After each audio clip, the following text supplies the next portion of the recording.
नमस्कार, आप देख रहे हैं चाणक्य न्यूज और मैं हूं आपके साथ मानवी ठाकुर। आज की कुछ खास खबरें।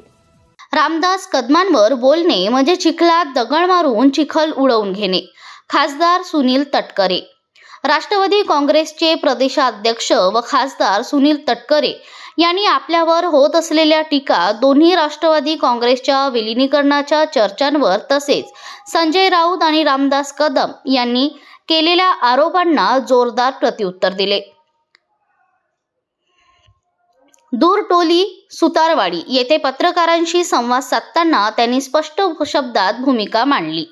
तटकरे म्हणाले की रामदास कदमांवर बोलणे म्हणजे चिखलात दगड मारून स्वतःवर चिखल उडवून घेण्यासारखे आहे। तसेच संजय राऊत यांच्या आरोपांनाही त्यांनी गांभीर्याने नकार दिला।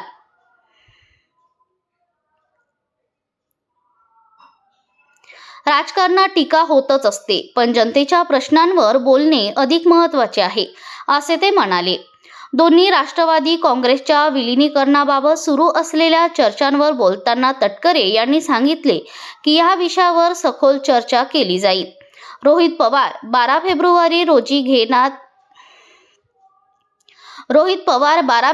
रोजी घेणार असलेल्या पत्रकार परिषदेकडे सर्वांचे लक्ष लागले असून पक्षातील सर्व नेते एकत्र बसून निर्णय घेतील, असे त्यांनी स्पष्ट केले। सुनेत्रा पवार या आमच्या पक्षाच्या विधिमंडळाच्या नेत्या आहेत आणि त्या पक्षाच्या प्रमुख नेत्या आहेत। योग्य वेळी योग्य निर्णय घेतला जाईल, असेही त्यांनी नमूद केले। यावेळी त्यांनी राष्ट्रवादी काँग्रेस आणि भाजप युतीला जिल्ह्यात निर्विवाद बहुमत मिळेल असा ठाम विश्वास व्यक्त केला। जनतेच्या विकासासाठी ही युती भक्कमपणे काम करेल, असेही तटकरे यांनी सांगितले। जिल्हा परिषदेच्या मतदानाला या ठिकाणी आलेला होता, मतदान केलं। विजयाचा किती विश्वास आहे? खरं तर रायगडमध्ये भाजप आणि राष्ट्रवादी काँग्रेस पक्ष युतीमध्ये यंदा जिल्हा परिषदेच्या निवडणुका लढताना पाहायला मिळतात। रायगड जिल्हा परिषदेमध्ये राष्ट्रवादी काँग्रेस पक्ष आणि भारतीय जनता पक्ष निर्विवादपणाने त्या ठिकाणी बहुमत मिळवे आणि त्याच्यामध्ये आम्ही यशस्वी होऊ। आज या ठिकाणी आलो। माझा परंपरागत असलेल्या या मतदान केंद्रामध्ये गेले 92 सालापासून मी या ठिकाणी मतदान करत आलो। त्यामुळे या मतदान केंद्रामध्ये इथे यावं, इथल्या माझ्या भूमीचा स्पर्श त्या ठिकाणी करावा आणि राजकारणामध्ये जी काय वाटचाल करत असतो त्या वाटचालीमध्ये माझ्या या जन्मभूमी आणि कर्मभूमीचं योगदान नेहमीच मोठं राहिलेलं आहे आणि त्याच भूमिकेतून मी आणि माझं कुटुंबीय नेहमीच या ठिकाणी मतदानाला येत असतो। मला संबंध जिल्ह्यामधलं वातावरण गेल्या 3 दिवसामध्ये मी फिरलो। राज्याचे नेते अजितदादा यांच्या दुःखद निधनाच्या नंतर 5 दिवस मी येऊ शकलो नव्हतो, पण गेल्या 3 दिवसामध्ये जिल्हा पूर्णपणाने ढवळून काढला। कर्जत खालापूर असेल, अलिबाग असेल, मुरुड असेल, शिवाधर, मसाळा, माणगाव, रोहा असेल, महाड असेल, या सगळ्या परिसरामध्ये जाऊन तिथल्या कार्यकर्त्यांची उमेद, ताकद, शक्ती आणि मग आम्ही ज्या युतीतून लढतो आहोत त्याच्याबद्दलचं जनमानसातलं मत अधिक वाढवण्याच्या दृष्टीकोनातून प्रयत्न केले। रायगड जिल्ह्याचे अध्यक्ष कोणाकडे जाईल? एक बाब अशी आहे की राष्ट्रवादी काँग्रेस पक्ष आणि भारतीय जनता पक्ष निवडणूक एकत्रितपणाने लढवत आहे। निर्विवादपणाने आमचं स्पष्टपणाचं बहुमत हे परवाच्या दिवशी दुपारी याच वेळेला, याच्या अगोदरच निकाल लागलेला आपल्याला पाहायला मिळेल। त्यावेळेला त्या संदर्भातला निर्णय लगेच होईलच। शेकापचे जयंत पाटील देखील म्हणतात की आमचाच पुन्हा एकदा या ठिकाणी अध्यक्ष बसणार आहे। दुसरीकडे महेंद्र द्रविड देखील म्हणतात की शिवसेनेचं जे काम आहे त्याच्यामुळे आमचाच या ठिकाणी अध्यक्ष बसेल। काय वाटतंय दोघांच्या दाव्यांवर काय? डॉक्टर बाबासाहेब आंबेडकरांनी दिलेल्या संविधानामध्ये प्रत्येक राजकीय पक्षाला आपापलं मत मांडण्याचा नक्कीच त्या ठिकाणी अधिकार असतो। त्यामुळे दोन्ही हे अलिबागचे नेते आहेत, त्यामुळे त्यांच्या या विधानावर ते अधिक भाष्य न केलेलं माझ्यासारख्या छोट्याशा कार्यकर्त्यांनी बरं। खरं तर रामदासभाई कदम हे शिवसेनेचे नेते आहेत, त्यांनी देखील तुमच्यावरती टीकास्त्र डागलेलं आहे। ते म्हटले की अंतुलेंना तुम्ही संपवलं आणि आता राष्ट्रवादी काँग्रेस पक्ष हायजॅक करण्याचं काम तुम्ही करतात, अशा पद्धतीने टीकास्त्र तुमच्यावर केलं। रामदास कदमांच्यावरती कारण त्यांचं जे गलिच्छ वक्तव्य आहे त्याबद्दल मी अधिक बोलू इच्छित नाही, कारण दगड चिखलामध्ये मारणं म्हणजे आपल्या अंगावरती चिखल ओढून घेणं।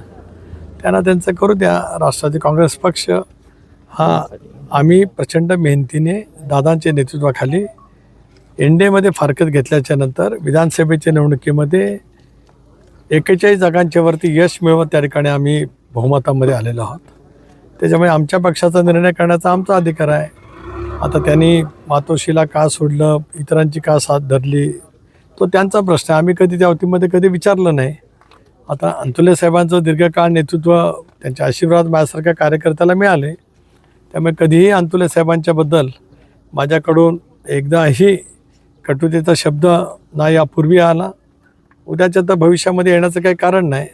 कारण आमची संस्कृती ही वडीलधाऱ्यांचा आदर, जनमानसामध्ये काम करत असतानाच प्रत्येक सर्वसामान्य माणसाचा योग्य तो आदर, हे गेल्या 45 वर्षाची माझी राजकीय आयुष्याची शिजोरी असल्यामुळे कोण काय बोलतं याच्याकडे मी फारसं लक्ष देत नाही. एवढ्यासाठीच जनतेचं पूर्णपणाचं पाठबळ गेल्या या माझ्या राजकीय वाटचालीमध्ये पूर्णपणाचं त्या ठिकाणी मिळालेलं आहे. तटकरे सर, दोन्ही राष्ट्रवादी एकत्रीकरणाच्या संदर्भात सातत्यानं चर्चा ज्या आहेत त्या शरदचंद्र पवार पक्षाकडनं होताना पाहायला मिळतात. त्यांचा दावा आहे की अजित पवार हे राष्ट्रवादी काँग्रेस दोन्ही एकत्रीकरणार होते, विलिनीकरण होणार होतं, अशा पद्धतीचा दावा त्यांच्याकडनं होतोय. मात्र हसन मुश्रीफ तुमच्या पक्षाचे मंत्री आहेत, नेते आहेत, ते म्हणतात की सुनेत्रा पवारांनी जर निर्णय घेतला तर तो विलिनीकरणाचा मार्ग होईल, अशा पद्धतीचं मत ते व्यक्त करतात. हसन मुश्रीफ जरूर पक्षाचे वरिष्ठ नेते आहेत, कारण आम्ही सर्वांनी म्हणून दादांच्या नेतृत्वाखाली इंडियामध्ये जाण्याचा निर्णय त्या ठिकाणी घेतलेला आहे. शेवटी या विषयाची चर्चा आम्ही सखोलपणाने करू. 10 तारखेला मुंबईला मंत्रिमंडळाची बैठक आहे, त्यावेळेला उपमुख्यमंत्री म्हणून वहिनी त्या ठिकाणी येतील. त्याच्यानंतर आम्ही या विषयावरती चर्चा नक्कीच त्या ठिकाणी करू.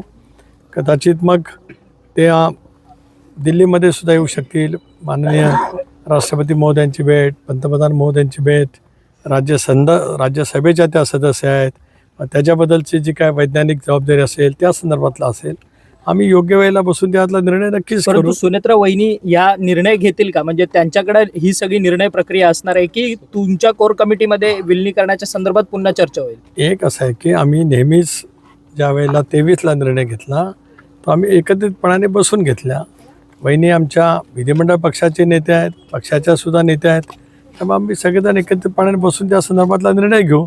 राष्ट्रवादी काँग्रेस पक्ष हा दादांचा परिवार आहे. दादांचा परिवार म्हणजे राजकीय परिवार आहे. परिवार म्हणजे राजकीय परिवार.